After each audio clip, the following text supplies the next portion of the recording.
Up until now, I think people are making things happen, but still, even when you're trying to make things happen, there's still a time for it, right? And that wasn't the right time. And so I wrote it, sat on the back burner. I wrote other shows. I wrote other films. I'm on set of Greenleaf. I'm on set of Bosch. I'm doing all these other things. And then in 2017, it's like, man, I'm gonna make it the right time. I got to make it the right time. And I felt like 2017 was the right time. That was my mindset. So I told myself I was going to shoot a pilot because people in this town, they don't read, DaJuan. They don't read. Let me rephrase that. Mm-hmm. People in this town don't read if they don't know who you are. Oof.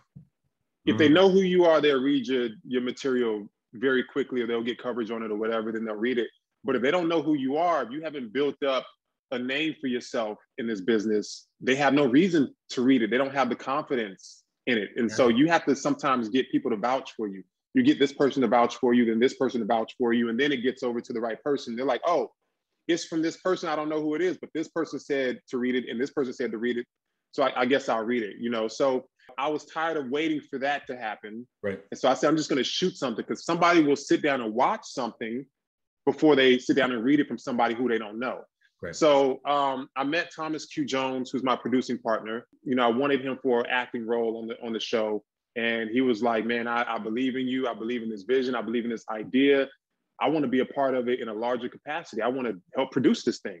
So I was like, okay. I mean, you know, when you say help produce, you know, that means writing a check, right? You know, and he was like, yeah, man, how much is it going to cost to make this pilot?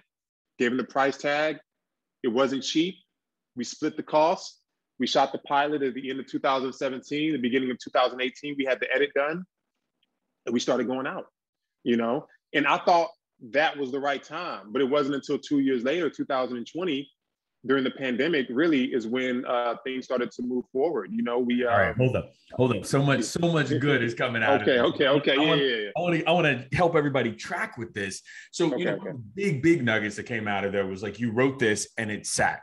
Because, right, sometimes people feel like I got to write it and I got to get it out. And if I get it out there and it doesn't work, then it must be bad, right? Or it's not going to work. But you wrote it and said, maybe it's not the time. Let me wait for this to be the time, which is mind blowing to me. So, you know, because we hear scripts die all the time, right? And so, but the only reason why I did that, the only reason why I put it on the back burner was because I was shopping and writing other things. Got it. So if you're a writer, I'm not saying write something and wait for the right time, because the right time is never going to happen. That's never going to happen. Okay. Right. Okay. What I'm saying is, if you write something, as you're massaging that, as you're packaging that, you know, because when you write things, sometimes you might want to package things yourself. You know, you might want to get an actor attached. You might want to try to get a producer attached, a director attached. As you're working on that, continue to write.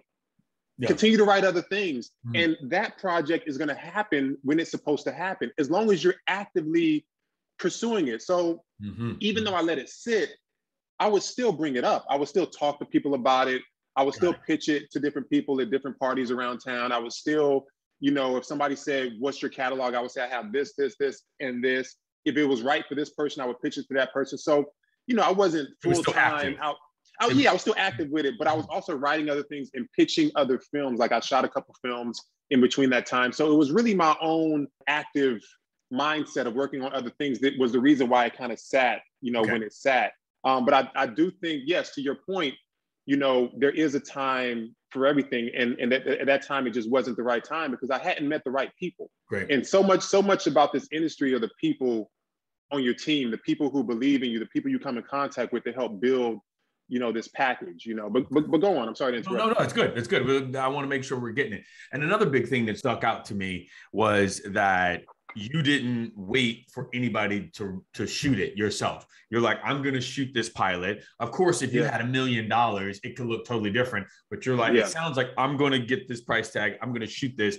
And then I'm going to use that as a calling card as well. Right. Is that? That's right. That's right. But what I would say is this.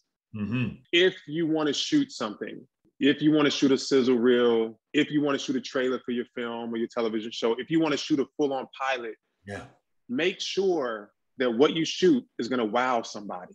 Quality. I'm telling you. If not, don't shoot it. Yeah. Don't waste your time, because you're going to do yourself more harm than good, right? Especially if you want to be a director on the project, especially if you want to be attached to the project in some way, shape, or form. If you have a script and you think the script is good, and the script is good, but your production relationships aren't strong, you don't have a great DP, you know, you don't have great production design, you want to shoot something to show somebody what it is, but you want to shoot at your auntie house and there's no set dressing. Mm-hmm. When you send that project in to an executive, they're going to judge that project. Yeah. Especially if they're seeing that before they read your script. Mm-hmm. They're going to judge the project. They're going to say, well, this doesn't look that good. So obviously the script probably isn't going to be that good. Yeah. You know what I'm saying?